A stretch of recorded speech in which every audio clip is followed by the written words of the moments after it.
What if I told you that one man's ideas not only revolutionized the way we understand economics, but also laid the foundation for global trade as we know it today?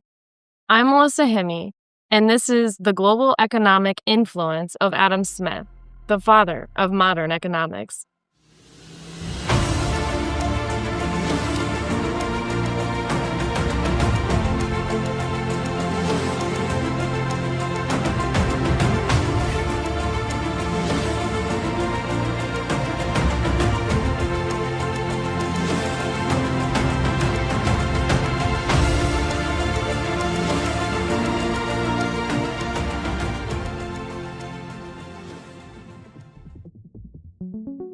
Adam Smith was a free thinker and began forming economic ideas during the Age of Enlightenment. During this time, mercantilism was dominant. Mercantilism is based on the idea that a country's wealth and power were best served by increasing or maximizing exports, while minimizing imports, accumulating precious metals like gold and silver, establishing colonies to supply raw materials and serve as exclusive markets. In other words, in order to gain wealth, you had to abstract wealth from another nation. Each trade had a winner or a loser. If the country got richer, another had to get poorer.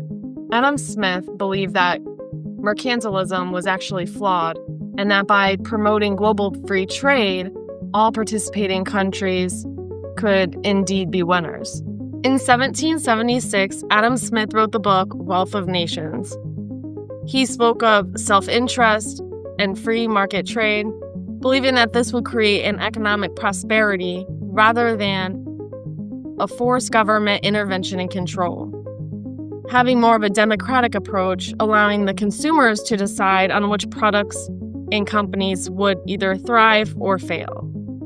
The invisible hand and the principle of comparative advantage both emphasize on the importance of job specialization and the division of labor. Self-interest is good for the economy, and pursuing personal goals benefits others through innovation, reducing opportunity costs, and creating more jobs. It is not from the benevolence of the butcher, the brewer, or the baker that we expect our dinner, but from their regard to their own interest. Initially, Adam Smith's ideologies were extremely controversial. In the 1800s, during the Industrial Revolution, his ideas started to reinforce and support the economic thinking behind mass production. During this time, nations began to lower or remove tariffs, prompting global trade to explode.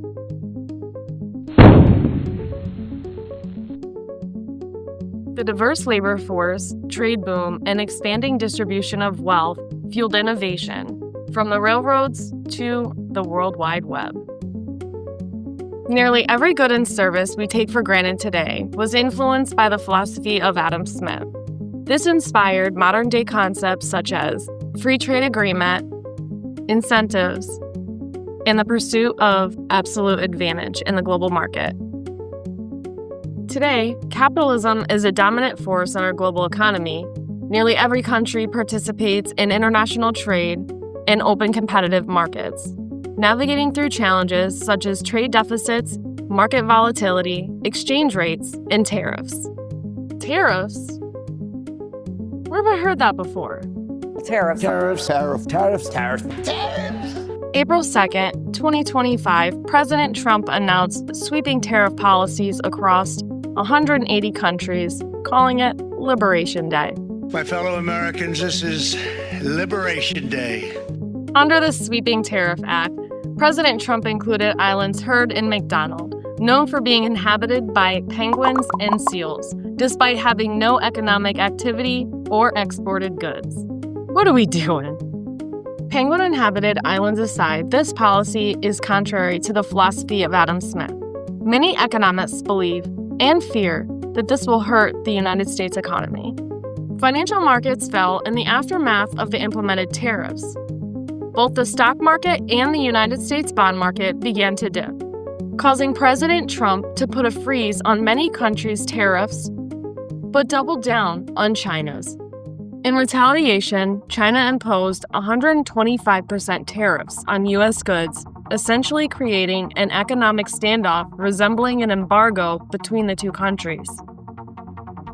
The trade war has just begun and could lead to a deterioration of implemented free trade policies influenced by Adam Smith. Somebody said, oh, the shelves are going to be open. Well, maybe the children will have $2 instead of $30, And maybe the $2 will cost a couple of bucks more than they would normally. Although harsh tariffs may eventually drive specialized jobs back home and increase domestic production, this can lead to higher consumer prices and create long-term tension in international trade. Adam Smith captured this perfectly. It is the maxim of every prudent master of a family never to attempt to make at home what it will cost him more to make than to buy. I am thankful to see Adam Smith's ideologies implemented into our global economy. Not only have they fostered innovation and significantly reduced opportunity costs, but they have promoted efficiency, specialization, and mutual benefit through free trade. When the currently frozen tariffs are reinstated, I fear the consequences of what that means for the economy of the United States. I'm Melissa Hemme, and thank you for taking the time out to watch my video.